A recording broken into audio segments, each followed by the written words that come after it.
ایک سال تم نے دیگ نہیں بنائی، نیاز نہیں کی، تو قیامت کے دن نہیں پوچھا جائے گا کہ تم غوث پاک کی فاتحہ کرتے تھے کہ نہیں کرتے تھے۔ یہ سوال نہیں ہوگا، لیکن یہ سوال ضرور ہوگا کہ فجر میں اٹھے کیوں نہیں تھے۔ یہ سوال ضرور ہوگا اتنی نمازیں قضا کیوں ہوئی تم سے۔ میرے عزیزو، نوافل اور مستحبات میں پڑی ہوئی یہ امت، حضور نے نماز نہیں چھوڑی، اور وہ بھی آخری وقت تک۔ جانتے ہو روایات میں موجود ہے، اس وقت رسول اللہ صلی اللہ علیہ وسلم حجرے سے باہر آ رہے تھے جب آپ کی وفات کو چند ہی دن باقی تھے۔ حضور کی وفات کو، حضور کے انتقال کو چند دن باقی تھے۔ حضرت ابوبکر صدیق امامت کر رہے تھے، لیکن اس کے باوجود رسول پاک صلی اللہ علیہ وسلم سخت علالت کے بعد حجرے سے باہر تشریف لائے تھے، اس حالت میں کہ روایات میں موجود ہے حضور دو صحابہ کے کندھوں پر ہاتھ رکھ کر کے باہر آ رہے تھے، پیر زمین پر نہیں لگ رہے تھے۔ اس قدر شدت کی تکلیف کے ساتھ بھی نبی پاک صلی اللہ علیہ وسلم مسجد میں تشریف لا رہے ہیں، اور یہاں مرغ مسلم توڑتے ہوئے بیٹھے ہوئے وہ پیر کہتے ہیں کہ ہمارے لیے نماز معاف ہے۔ غوث پاک نے جب یہ کہا کہ یہ رحمان کی آواز نہیں، یہ شیطان ہے، میرے لیے نماز معاف نہیں ہو سکتی، تو غوث پاک رضی اللہ تعالیٰ عنہ پر اس نے غرور اور تکبر میں لانے کے لیے ایک دوسرا حملہ کیا تھا اور کہا عبدالقادر تم بہت پڑھے لکھے ہو، بہت علم ہے تمہارے پاس، تم پڑھے لکھے نہ ہوتے، علم نہ ہوتا تو آج میرے گمراہی میں آ جاتے۔ شیطان اپنی اصلی حالت پر آ گیا، کہا ٹھیک ہے تم نے مجھے پہچان لیا، لیکن تم بہت پڑھے لکھے ہو، تمہارا علم اتنا ہے کہ تم بچ گئے۔ غوث پاک نے کہا تو دوسرا حملہ کر رہا ہے مجھ پر، میرے علم نے نہیں بچایا، مجھے رب کے فضل نے بچایا۔ یہاں پر بھی آدمی بہک سکتا ہے، اگر ہاں کہہ دیا کہ ہاں میں تو پڑھا لکھا ہوں، میں بہت علم والا ہوں، اسی لیے بہت سارے علم والے بھی بھسم ہو گئے، علم والے بھی بہک گئے۔ علم کے ساتھ رب کا فضل ہے تو پھر وہ بچ جاتا ہے۔ میرے عزیزو، عرض یہ کرنا ہے کہ حضور پاک صلی اللہ علیہ وسلم کی شریعت کو چھوڑ کر کے کوئی ولی نہیں ہو سکتا۔ غوث پاک رضی اللہ تعالیٰ عنہ کی 11ویں کرنے والے، نیاز کرنے والے، سب سے میرا ایک ہی کہنا ہے اور سب کے لیے ایک میسج ہے کہ تمہاری 11ویں، تمہارے کچڑے، تمہارے نیاز یہ فرض نہیں، نہ ہی واجب ہیں، مستحب کے درجے میں آ سکتے ہیں، لیکن فجر کی نماز سے لے کر عشاء کی نماز تک فرض یہ تمہارے اوپر ایسا ضروری ہے کہ اس چیز کے لیے کوئی معافی نہیں ہے۔ ایک سال تم نے دیگ نہیں بنائی، نیاز نہیں کی، تو قیامت کے دن نہیں پوچھا جائے گا کہ تم غوث پاک کی فاتحہ کرتے تھے کہ نہیں کرتے تھے۔ یہ سوال نہیں ہوگا، لیکن یہ سوال ضرور ہوگا کہ فجر میں اٹھے کیوں نہیں تھے۔ یہ سوال ضرور ہوگا اتنی نمازیں قضا کیوں ہوئی تم سے۔ میرے عزیزو، نوافل اور مستحبات میں پڑی ہوئی یہ امت، میں منع نہیں کرتا، آپ شوق سے، ہم بھی کرتے، غوث پاک رضی اللہ تعالیٰ عنہ کے دربار میں ایصال ثواب کے لیے، مرحومین کے لیے ہم نیاز، فاتحہ، ساری چیزیں کرتے ہیں، لیکن اس کا مطلب یہ نہیں ہے کہ کل وہی ہے اور اللہ تبارک و تعالیٰ کی یہ عبادتیں کچھ معنی نہیں رکھتی۔ نماز نہیں ہے، قرآن نہیں ہے۔ عزیزان گرامی، میں ان لوگوں سے پوچھتا ہوں جو 2-3 گھنٹے قوالیوں پر رقص کرتے ہیں، قرآن کی ایک سورہ بھی تو سن کے دکھاؤ، وہ رب کا کلام ہے، اللہ کا کلام ہے۔ کسی قاری قرآن سے تم قرأت سن کر کے جھومو، پھر پتہ چلے کہ ایمان تمہارے دل میں کتنا ہے۔ ڈھول باجوں پر رقص کرنے والی قوم، ایمان سے اگر تعلق ہے تو ان خرافات میں نہیں جا سکتا کبھی۔ ایمان مضبوط کرو، اولیاء کاملین کی جماعت سے وابستہ رہنا یہ ضروری ہے، لیکن اس کا مطلب صرف یہ نہیں جو بنایا گیا ہے۔ ہم سنیوں پر ایک بڑا الزام یہ لگایا جاتا ہے کہ یہ صرف چادر، گاگر، جلوس، فاتحہ، نیاز 11ویں والے لوگ ہیں۔ میرے عزیزو، وہ ایک پارٹ ہے۔ ظالموں نے جس طرح کا یہ ہمارے اوپر الزام لگا کر رکھا ہے کہ یہ سجدے کرنے والے لوگ ہیں، قبر کی پوجا کرنے والے لوگ ہیں، اور مزارات اولیاء پر جا کر شرک و بدعت کرنے والے لوگ ہیں، دنیا کو یہ پھیلا کر کے رکھا گیا۔ ہم اس سے برات کا اظہار کرتے ہیں۔ ہم سنی مزار کو سجدہ تو چھوڑو، ہم رسول کو بھی سجدہ نہیں کرتے۔ سجدہ صرف اور صرف اللہ وحدہ لا شریک کے لیے ہے، عبادت صرف اللہ رب العزت کے لیے ہے۔ سجدہ تو دور کی بات، جھکنا بھی جائز نہیں ہے، جھکنا بھی جائز نہیں۔ ہم اس عقیدے کے حامل ہیں، الحمدللہ مزارات پر جاتے ہیں تو شرک و بدعت کے لیے نہیں، میرے مصطفیٰ کے فرمان پر جاتے ہیں۔ حضور پاک صلی اللہ علیہ وسلم کے فرمان کی بنیاد پر جاتے ہیں. اور رہی بات اولیاء کاملین کے مزارات پر جا کر دعا کرنا، یہ قرآن سے ہم اخذ کرتے ہیں کہ سیدنا زکریا علیہ السلام اللہ کے نبی ہیں. پتہ ہے بیت المقدس کے امام قرآن میں ہے 3 پارے میں سورہ آل عمران، آپ پڑھ کر کے دیکھنا. ان کو اولاد نہیں تھی، 90 سال کی قریب عمر ہو گئی تھی، لیکن اسی وقت بیت المقدس میں حضرت بی بی مریم کو لایا گیا تھا.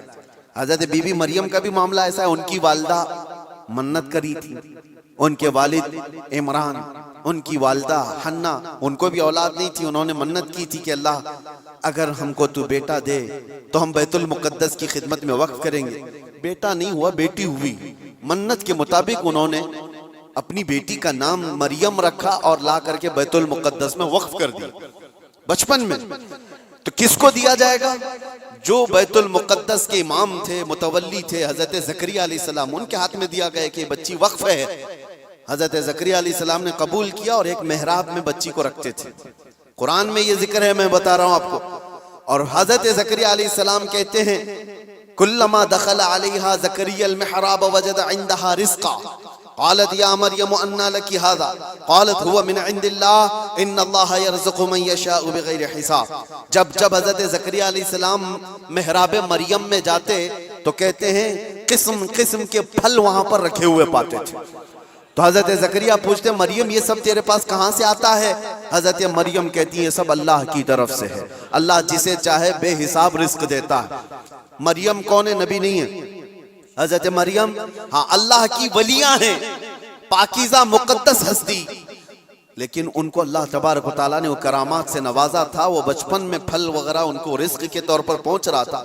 اس کے بعد کی جو آیت ہے اب سنو، اس کے بعد یہ جو واقعہ ہے اس کے بعد کی آیت قرآن پاک میں سورہ آل عمران میں رب تعالیٰ فرماتا ہے ہنالک دعا زکریا ربہ قال رب ہب لی من لدنک ذریۃ طیبۃ انک سمیع الدعاء.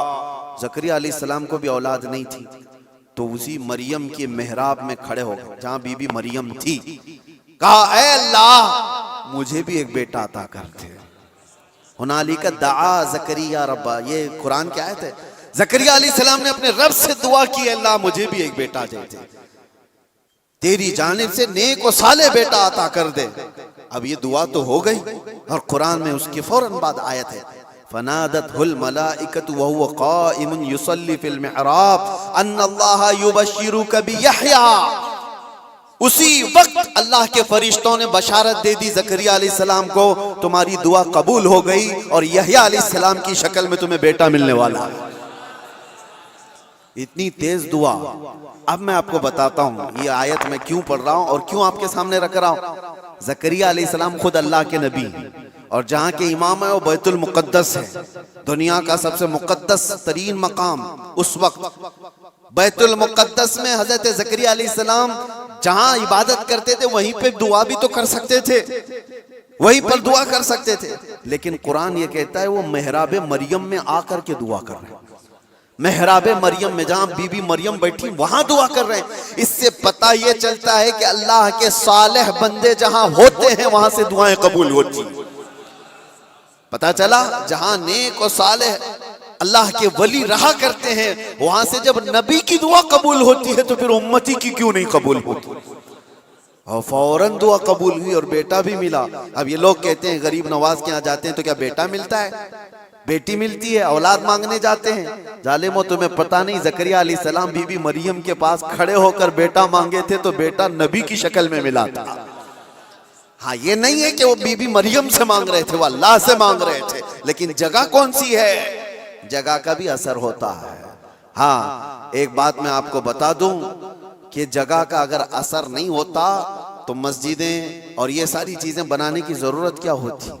عبادت کرنے کے لیے بھی جگہ ہے، کھانا کھانے کی بھی آپ کے گھر میں جگہ ہے، حاجت میں جانے کے لیے بھی کوئی جگہ ہے، آپ کا ٹریٹمنٹ کرنے کے لیے ہاسپٹل میں بھی جگہ ہے. ہر چیز ایک ایک جگہ پر ہوتی ہے کہ نہیں ہوتی؟ ہوتی. جن لوگوں کا وہ ماننا ہے کہ کچھ بھی نہیں ضروری ہے وہاں جانا یہاں جانا، تو میں ان سے کہتا ہوں کبھی باتھ روم میں بیٹھ کر کے ڈاکٹر سے اپنا علاج کرا لو گے. جگہ تو جگہ ہی ہے، بیٹھے ہو نہیں ہے, آپ کو پتا ہے اس کے لیے ہاسپٹل جانا ہوگا, اس کے بیڈ پر سونا ہوگا, وہاں پر وہ کچھ ٹریٹمنٹ کرے گا. کیا ضرورت ہے پوچھتے ڈاکٹر سے, آ جاؤ میرے ٹوائلٹ میں علاج کر لو, یہیں انجیکشن لگا لو.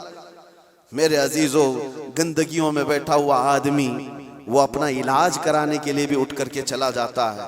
بلا تشبیہ بلا تمثیل میں آپ سے کہہ رہا ہوں کہ ہم پتہ نہیں کیسے کیسے گناہوں میں مبتلا ہیں. یہاں سے نکل کر کے ہم ان پاک ستھری جگہوں میں جاتے ہیں جہاں اللہ کے ولی آرام فرما, اور اس جگہ پر کھڑے ہو کر ہم اللہ ہی سے دعا کرتے ہیں, اور پاکیزہ مقام کی برکت سے اللہ دعائیں قبول کرتا ہے. یہ سنیوں کا عقیدہ میں بتا رہا ہوں, ظالموں کا بنایا وہ نہیں پتا ہم کو. سنیوں کا عقیدہ یہ, ہم ان پاکیزہ مقدس ہستیوں کی بارگاہ میں اس لیے جاتے ہیں. یہ ایک چیز نہیں ہے, ایسی کئی مثالیں ہیں, کئی مثالیں. حدیث الاسراء والمعراج جو حضور صلی اللہ علیہ وسلم کے معراج کا سفر ہے نا, اس سفر میں ایک روایت یہ بھی ملتی ہے کہ ایک جگہ پر حضور پاک صلی اللہ علیہ وسلم رک گئے. حضرت جبرائیل امین نے کہا یہاں پر آپ 2 رکعت نماز پڑھ لیں.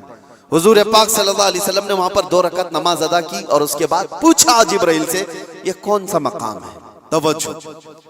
تو حضرت جبرائیل علیہ السلام نے کہا اے اللہ کے نبی, یہ وہ جگہ ہے جہاں حضرت عیسیٰ علیہ السلام کی پیدائش ہوئی تھی. بی بی مریم سے حضرت عیسیٰ علیہ السلام کی پیدائش ہوئی تھی, وہاں پر حضور پاک صلی اللہ علیہ وسلم نے 2 رکعت نماز ادا کی. ہاں, جگہ کو آپ صلی اللہ تعالی علیہ وسلم نے اپنے نماز کا مصلی بنایا. اس روایت سے میں آپ کو بتانا چاہتا ہوں جہاں عیسیٰ علیہ السلام پیدا ہوئے وہاں ہمارے نبی نماز پڑھیں, اور جہاں میرے مصطفیٰ پیدا ہوئے ہو, کیا وہ جگہ دعاؤں کی قبولیت کی نہیں ہو سکتی؟ صرف اتنا ہی نہیں میرے عزیزوں, مقدس مقامات کو اللہ تبارک تعالیٰ نے خود فرمایا ہے کہ آپ خانہ کعبہ جاتے ہیں طواف کرنے کے لیے. طواف کرنے کے بعد جیسی طواف ختم ہوتا ہے اس کے بعد سب سے پہلا کام آپ کا کیا ہے؟ قرآن کہتا ہے پہلے پارے میں وَاتَّخِذُوا مِن مَقَامِ إِبْرَاهِيمَ مُصَلَّى, مقام ابراہیم کو اپنی نماز کی جگہ بنا لو. مقام ابراہیم ہے کیا چیز؟ مقام ابراہیم کیا ہے؟ جا کر کے آپ دیکھنا, اس میں ایک پتھر ہے جس پہ حضرت ابراہیم علیہ السلام کے 2 پیروں کے نشان ہیں. بس اس کے علاوہ کیا ہے؟ ایک پتھر ہے, اس پر ابراہیم علیہ السلام کے 2 پیروں کے نشان ہیں. تو اس پتھر کے پاس رب تبارک و تعالیٰ فرماتا ہے تم اپنی نماز پڑھو. حاجی ہو کہ معتمر ہو کہ خالی طواف کرنے والا ہو, 7 چکر طواف کے بعد مقام ابراہیم پر وہ ضرور 2 رکعت نماز پڑھے گا. 2 رکعت نماز پڑھے گا. ان کو پتہ نہیں جو اعتراض کرنے والے وہ پوچھتے نہیں کہ پتھر کو عبادت کر رہے ہیں لوگ, یہاں پہ پتھر کو سجدہ کرنے جا رہے ہیں. نہیں ظالموں, پتھر کو سجدہ نہیں کر رہے, یہ رحمان کا حکم ہے. رحمان کا حکم ہے, اس لیے حکم ہے کہ وہ پتھر اب افضل ہو گیا جس پر اللہ کے نبی کے پیروں کے نشان ہیں, جس پر کھڑے ہو کر ابراہیم علیہ السلام نے پورے کعبے کی عمارت تعمیر کی تھی. وہ پتھر افضل ہو گیا. اب آپ سوچو, پتھر کھڑے ہونے والے نبی کی وجہ سے افضل ہے, تو پھر وہ نبی کتنے افضل ہیں, ہاں ان کے قدم کتنے افضل ہیں. ہم تبرکات والے لوگ ہیں, اس لیے ہم ان کی نہیں مانتے. ہم تو چھوٹی سی بھی کوئی چیز نسبت کی ملتی ہے تو ہم اس کو احترام سے سر آنکھوں پر رکھتے ہیں.